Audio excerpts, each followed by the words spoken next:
everyone, happy Navratri. Welcome to our Golu. So this is our Golu for 2024. We have the traditional 9 steps for this Golu, starting with the traditional Chattiar Bommai and Tayatu Bommai, and we have these very old porcelain dolls from Burma. On the second step, we have some international dolls from our world travels, along with Marapachi Bommai. The third step, we have some gods, Vishnu, Ganapati, Hanuman. This doll was handmade by my husband and painted. On the fourth step, we have scenes from Krishna Leela. On the fifth step, we have scenes from Ramayana. On the next step, we have the Ashtalakshmi. And here we have the Dasavatar. On the eighth step, we have the Trimurtis and Lakshmi, Parvati and Saraswati and Durga. And on the final step, we have Rama, Sita, Lakshmana, Hanuman and Krishna. So this is our Golu. So every year for Navratri Golu, we have a theme. So this year our theme is the story of Garuda. So the story goes like this. So we have tried to show the birth of Garuda and how he becomes Vishnu's Vahana in the story. So sage Kashyapa, who is one of the Sapta Rishis, he is one of the most powerful sages, and he is the father of all the Devas, Gandharvas and Apsaras.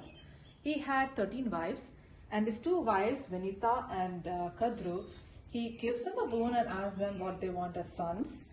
Kadru says she wants 1,000 snakes, and Vinita says she wants 2 sons whose strength and valor will surpass Kadru's snakes.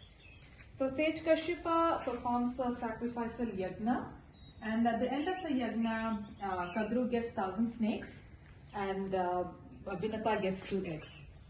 After a few years, Kadru's snakes hatch out of the eggs, but Vinita's 2 eggs do not hatch. So she gets a little impatient and she thinks that probably her eggs needs help. So she breaks one of the eggs, and out comes a boy who is not fully formed yet. The boy curses his mom, saying that she was too impatient, for she is going to be a slave and she has to remain patient with the other egg and wait until it hatches, and her other son will save her from the bondage. So then Vinita waits.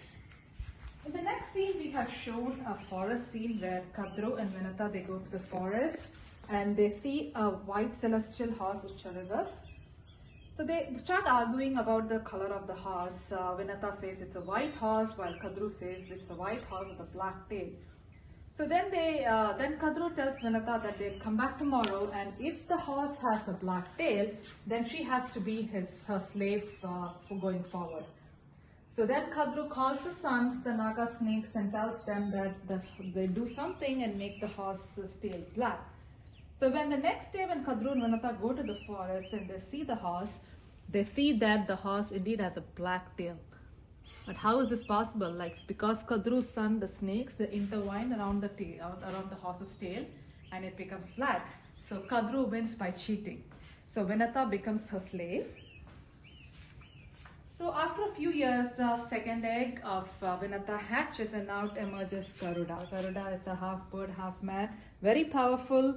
And as soon as he is born, he also gains in size and strength. Garuda does not like the fact that his mother is a slave. So he goes to his half-brothers, the snakes, the Naga snakes, and asks them how he can free his mother from their bondage.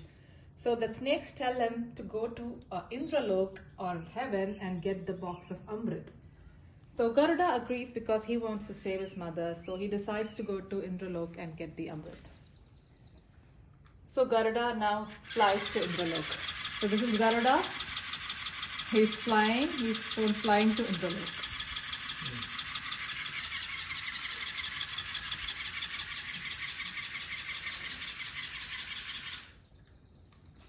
So on the way, he meets his father Kashyap, and then Kashyap blesses him, and he also devours a tortoise and an elephant who are fighting below to gain energy. So finally, he reaches heaven, Indralok, and all the devas are ready for him. They know he is very strong and powerful, so they put the Amrit on a Chakravyu kind of mechanism with snakes, serpents, and a lot of other things to prevent Garuda from taking the Amrit.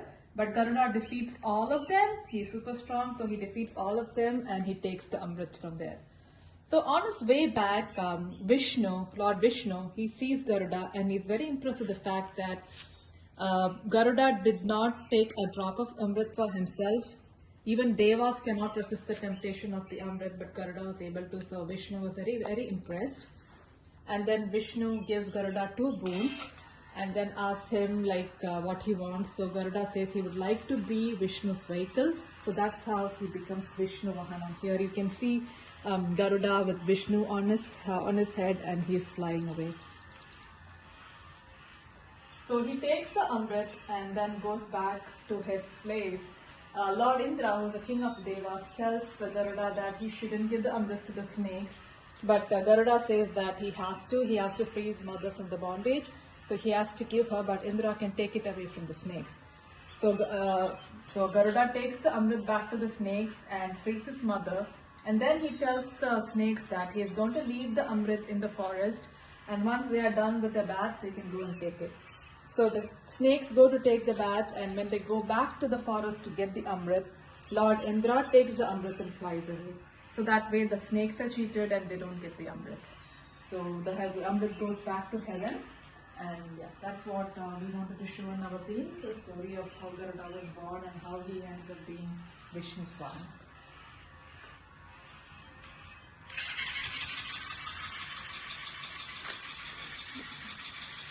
Thank you.